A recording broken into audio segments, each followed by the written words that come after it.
This is CBC Vancouver News.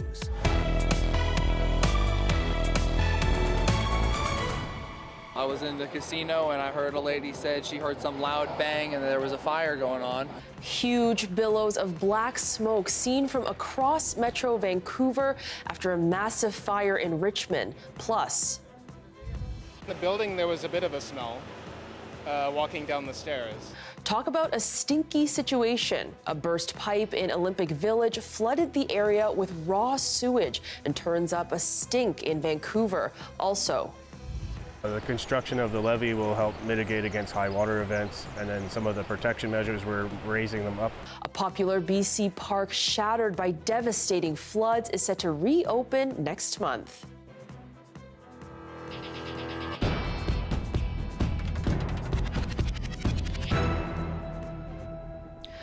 Hello, I'm Jessica Cheung. Thanks for joining us. We'll begin tonight with breaking news out of Richmond. Fire crews are dealing with a massive fire that broke out at an old rail bridge along the Fraser River.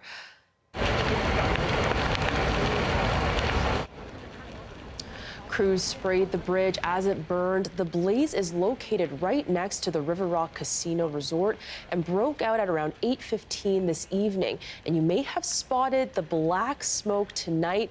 The billowing plumes could be seen for kilometers from a number of neighboring communities. Yeah, it was huge. It was lots of black smoke. You don't want to get too close to it. I mean, the fire crews got on here right on time and everything, but they've just been doing the best they can to keep it under control. My friend saw a plane fly through the smoke recently, like right through it. No, I've never seen anything like this in Richmond. No. There are a number of road closures in the area. Oak Street Bridge is blocked in both directions. YVR says its flight operations are not affected by the fire. And Metro Vancouver issued an air quality bulletin warning people to monitor for any symptoms due to smoke, like shortness of breath and dizziness. It says the fire is expected to go on for some time, and officials do not know what caused it. Many people in and around Vancouver's Olympic Village woke up to a stench. A burst pipe leaked raw sewage onto the street, draining into the city's catch basins that feed into False Creek. And as Janella Hamilton reports, the spill comes a day before thousands of dragon boaters are set to compete on the water.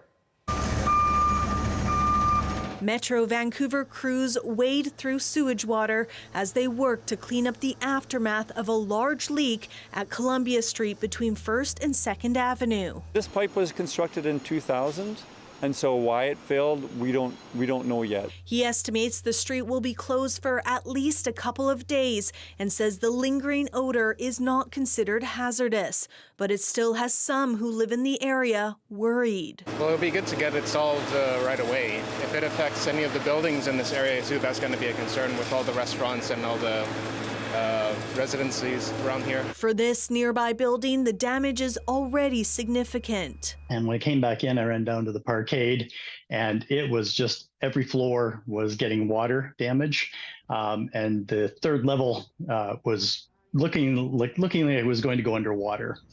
So it was pretty overwhelming, and of course the stench was really overwhelming. The sewage water has also been draining into the city's catch basins, which flows into False Creek. Workers can be seen collecting water samples Thursday afternoon. Metro Vancouver says it's flushing clean water into the wetlands in Hyde Park, where Jack Holmes' dog often plays. Now I'll be a little bit more cautious in the neighborhood. The sewage spill comes a day before the biggest Dragon Boat Festival in North America is set to take place at False Creek. But organizers say the event has been given the all clear. There will be hand wash stations as well as showers installed throughout the site, just so that everyone's mind is put at ease and so that all the racers can enjoy racing. Metro Vancouver says it's tough to know how much sewage was leaked into the water and how long it will take to dissipate. We did see flow coming out of the system. We saw it. They had gathered on the surface as it was flowing. Crews will be digging up the road Friday to locate and fix the leak and to determine what may have gone wrong to make sure something like this doesn't happen again. Janella Hamilton, CBC News, Vancouver. And now to a different kind of sewage story. The North Shore's 3 mayors are trying to figure out how to explain a mammoth cost overrun for a new wastewater treatment plant. Now, it would service about 300,000 homes and businesses in the area, but it's 4 years overdue and now costs 5 times as much. Our Chad Pawson recently spoke with the mayors of West Vancouver, the city of North Vancouver, and the district of North Vancouver. The 3 North Shore mayors are under pressure, saddled with explaining how the North Shore's new wastewater treatment plant went from costing $700 million to nearly $4 billion. You have to start by sharing their frustration, because I'm a taxpayer in this community too, and I'm very frustrated by this situation. It's frustrating, to be told a number, but not really understand how those decisions were being made. Nobody's happy with the prospect of this coming down the road. But I think the real reality comes when you get the bill. That bill begins next year. Although phased in, it amounts to $590 extra for every North Shore household for 30 years. They're handling 37% of the cost, despite only having 7% of the population. So it's not just $590. Let me stress, most of the utility bills for North Vancouver are going to come in around $1,500 to $1,600. And it's not deferrable. That is a major change for people in our communities. This is unfair, say the North Shore mayors. They want the rest of the region to cough up more, but the reluctance by some to do so has created conflict among the region's mayors and councillors. This one, just the magnitude of it, has thrown some cracks into it, and it's going to take a bit of work to get the board working together again in a more holistic way. Part of the solution, say the 3 mayors, is to figure out who is ultimately responsible for this mess. Finally, this week, Metro Vancouver announced what they and others, including BC's Premier, have been asking for: an independent audit. We have heard concerns about whether Metro Vancouver is managing costs effectively for the public, says Metro Chair George Harvey. We take these concerns seriously. The 3 North Shore mayors hope the audit will also uncover what they say is a lack of transparency in how the regional government shares details about large projects. For a very long time, the majority of these decisions are made in closed meetings. And so the public and, quite frankly, many councillors across this region are kept in the dark. Jerry Doblavoni became Metro's boss in 2019, 2 years after the contract was awarded to build the new North Shore plant. One of his priorities was to improve how major infrastructure projects were done.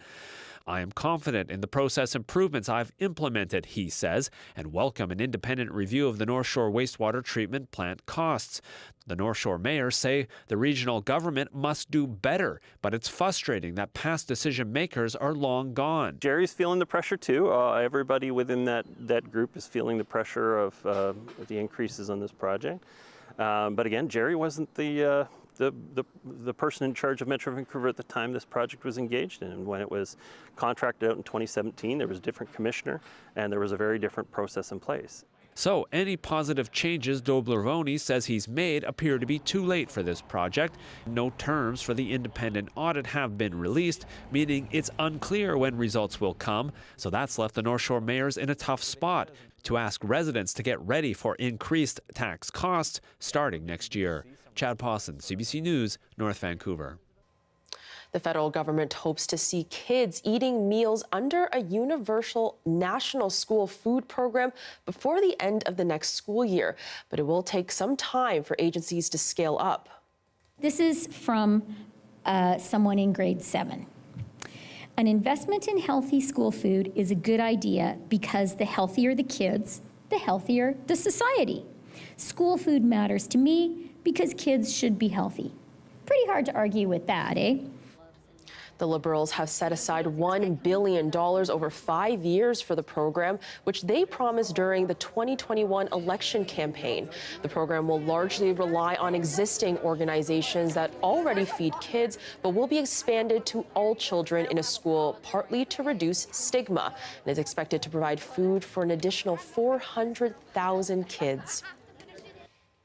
The right has not yet dropped with the October provincial election, but party leaders have now marked an unofficial start to the campaign with dueling events. The Premier introduced 4 NDP candidates, while the opposition leader tried to shift the focus off his party's woes with a promise to cut taxes. Katie DeRosa has more on a busy political day. The clock is ticking. We are E-minus 121 days to the provincial election. Premier David Eby held his first NDP campaign-style rally in Vancouver on Thursday. No big policy announcements, more of a meet and greet with some recently confirmed candidates. BC United leader Kevin Falcon held his own campaign announcement as he works to recover from losing 3 candidates to the BC Conservatives. Falcon downplayed the defection of Chris Moore, who will run for the BC Conservatives in Powell River's Sunshine Coast. Instead, Falcon focused on the party's economic platform with a promise to cut taxes and balance the budget. We cannot just run up massive deficits and debt and leave that to our children and our grandchildren to pay the bills of spending that's taking place today. One political scientist thinks Falcon needs flashier and grabbier announcements to get voters talking. They need something really big to capture people's attention. Promising vaguely to cut taxes at some point in the future is not going to capture anyone's attention. David Eby did announce some personal news. He and his wife, Dr. Kaylee Lynch, will welcome their 3rd child at the end of the month. In our house, we're B-minus 7. We're expecting a beautiful baby girl. I mean, I haven't seen her yet, but her mom's good looking. We're expecting a beautiful baby girl on the 27th. This is a fixed date baby. The fixed provincial election date is set for October 19th. There will be 93 ridings this time, up from the current 87. The BC Conservatives have the most candidates confirmed so far, with 69, followed by BC United with 51. The BC NDP has 40 candidates locked down, while the BC Greens have 19 candidates so far. The BC Conservatives have announced that former Surrey Mayor Linda Hepner will be their candidate in the riding of Surrey Serpentine River. She'll be up against Baltej Dillon for the BC NDP. BC United candidate Puneet Sandhar has dropped out for personal reasons, and the BC Greens have yet to announce a candidate. Katie DeRosa, CBC News, Victoria. A popular provincial park torn apart by brutal floods of 2021 is expected to partially reopen next month. The atmospheric river caused millions of dollars in damage to Coquihalla Canyon Provincial Park. John Hernandez ventured out to hope to see the restoration. We're in Coquihalla Canyon Provincial Park. It's actually an active construction zone. That's because this park was devastated by the 2021 atmospheric river event. Efforts have been done to rebuild it. We're going to get a tour of some of that work. The park is home to the historic Othello Tunnels near Hope. The train tunnels turned hiking trails were a popular attraction here until November 2021 when they flooded. So everything we're standing on right now, the river was high and it came through and it washed out. All this new aggregate you see here was all down to the bedrock. Geotechnical engineer Aaron Nikolai is in charge of the rebuild. Flood debris went through the tunnels. It eroded all of the trail grade there and did some damage along the tunnel walls as well. After years of planning, restoration work began in April. The whole project is expected to cost about $4.5 million, consisting mostly of federal disaster funding. What work has been done here to make this area more resilient in the event of another rainfall event like we saw in 2021? The construction of the levee will help mitigate against high water events, and then some of the protection measures, we're raising them up. Protections that include mesh inside the first tunnel to reduce the risks of falling rocks. With stabilization work still ongoing, our cameras actually aren't allowed inside due to safety concerns. But BC's Environment Minister is confident it will be ready for hikers in just a few weeks. We've been working hard to make it more resilient in the future because we do expect there will be more climate-caused weather events. I'm also really happy for the people of Hope in the area. I know that it's been a significant hit to local businesses and the tourist economy. After 2 years of turning away tourists, the park is expected to partially reopen in July, and a full reopening is expected next year. John Hernandez, CBC News, Hope.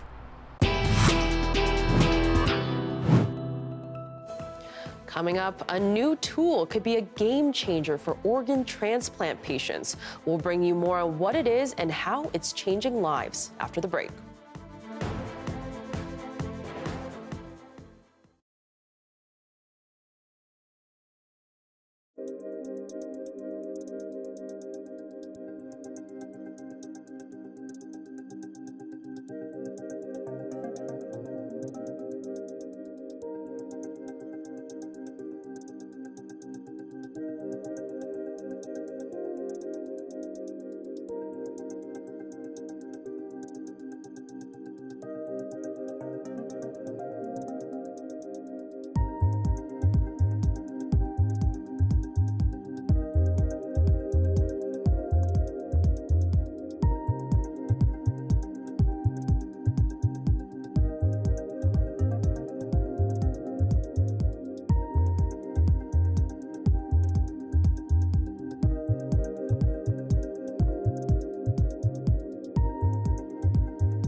It's complicated work, but potentially life-changing for transplant patients around the world. Organ transplant patients have to take a cocktail of toxic drugs to combat rejection. But new tools can make it much easier to cut rejection rates. Our Darius Madavi breaks down the science of genomics. So this is my bag of goodies, the medications that are called immunosuppressive. Whew. David Sweet had his first organ transplants in 2001. Since then, he's taken these pills every 12 hours for 2 decades. These little capsules have huge side effects. One of the worst ones is that they actually cause cancer. Those pills weaken the immune system, preventing the body from fighting off threats, like the cancer that has put Sweet in palliative care. It's another one of those sort of pending death sentences, but no way of estimating the time. Despite the risks, the thousands of Canadians who receive transplants each year have no other option. Without those toxic drugs, their body would attack their new organ. But as part of a world-first pilot project for kidney transplants at Vancouver General Hospital, this new technology could change transplants forever. This is a gene sequencer. The ones we used to use are the size of a washing machine.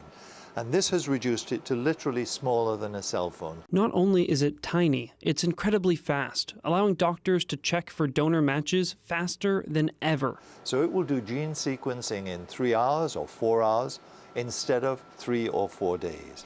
Depending on the organ, a transplant will only be viable for 4 to 24 hours. So waiting days for a result is often just not an option. That means that, up till now, doctors have had no choice but to rely on other methods. We want blood type to be a match, and we want to make sure patients don't have antibodies against the donor. But it doesn't tell you genetically how similar they are or dissimilar with the donor organ. What this project seeks to do is to find out similarities or differences at a critical aspect of the molecules called human leukocyte antigens on the donated organ. Let's pause for a second. Human leukocyte antigen, or HLA, is a set of extremely important molecules found in almost all of your cells. When one of your cells finds something that shouldn't be there, like little bits of bacteria, for example, it uses HLA to show it to your immune cells. If it didn't come from you, that will set off a full-blown immune response. Now, this is usually great. It protects you from infections and cancer, but it also means that a transplanted organ can be mistaken for a foreign threat, leading the immune system to launch a full-scale assault on the new organ. This is rejection. How does your body know the organ isn't yours?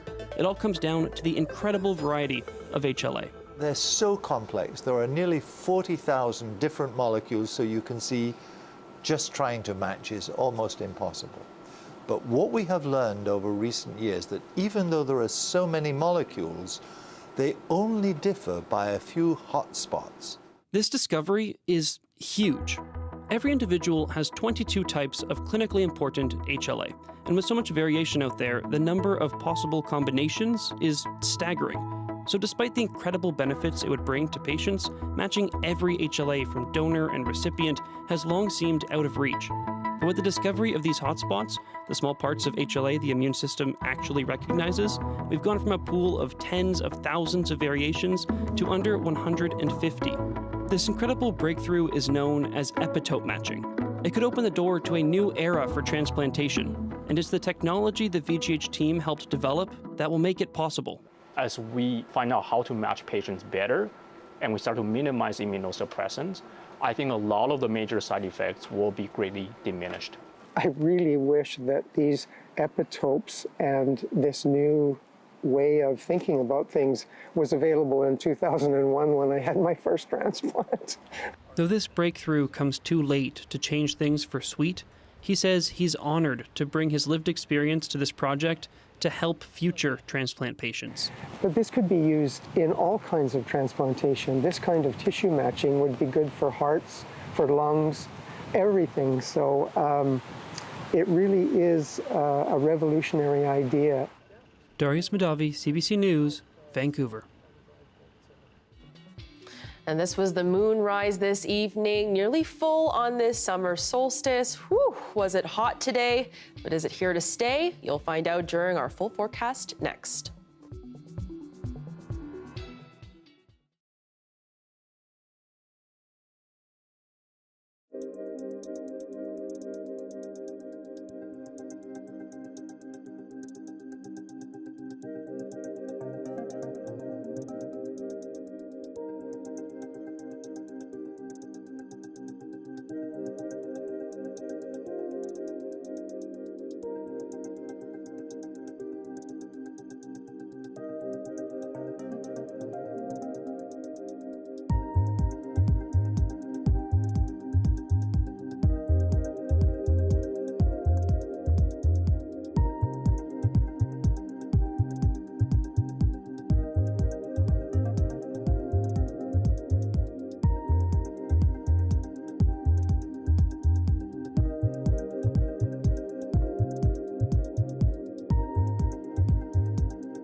The weather update is brought to you by Direct Buy Furnace. To cool and clean the air in your home, call Direct Buy Furnace. Installing Trane, the most reliable heating and cooling brand.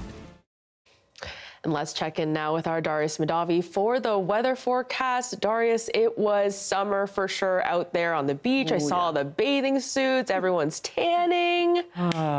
So nice, right? I'm going to the beach. Not after this. Okay.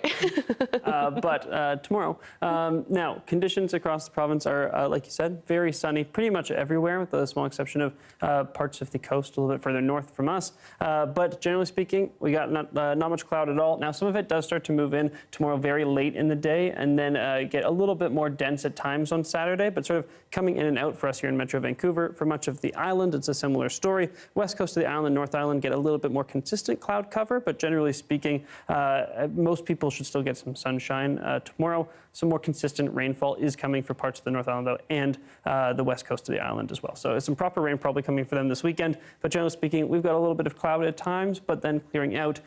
So it should be a great weekend to go to the beach, go swimming somewhere, because it'll be a hot one tomorrow especially. We have, especially with the humidity on parts of the coast and parts of the interior, it's going to be toasty, for sure. Temperatures are going to continue to climb into tomorrow, and then as we get into the weekend, they fall a little bit for many places, but generally speaking, we're still quite warm. Very few places expected to drop too far below seasonal, only a couple degrees, if that, and then temperatures start to recover again as we get into next week. Now, I'll just bring the mood down a little bit, just briefly. Fire danger continuing to spread further south, something to keep in mind as we get into the weekend. If you're going camping or something, be careful with your fires, because we're getting towards the part of the season where lightning starts are the most common, but at this point, it's still mostly human fire starts in a usual year. Now, bring the mood back up. Lots of sunshine for anybody doing any outdoor activities tomorrow. Another beautiful day. That thunderstorm risk has also come way down in most of the province. Less instability tomorrow, so should see a lot fewer of those pop-up storms.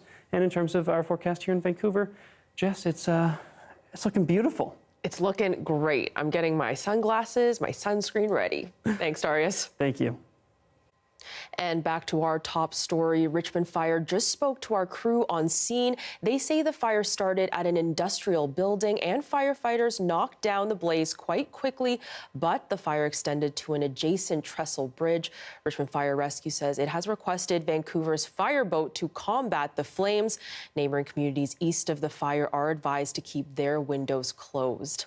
And that is your late night news for this Thursday, June 20th. For news anytime, anywhere, download the free CBC News app. Have a wonderful night.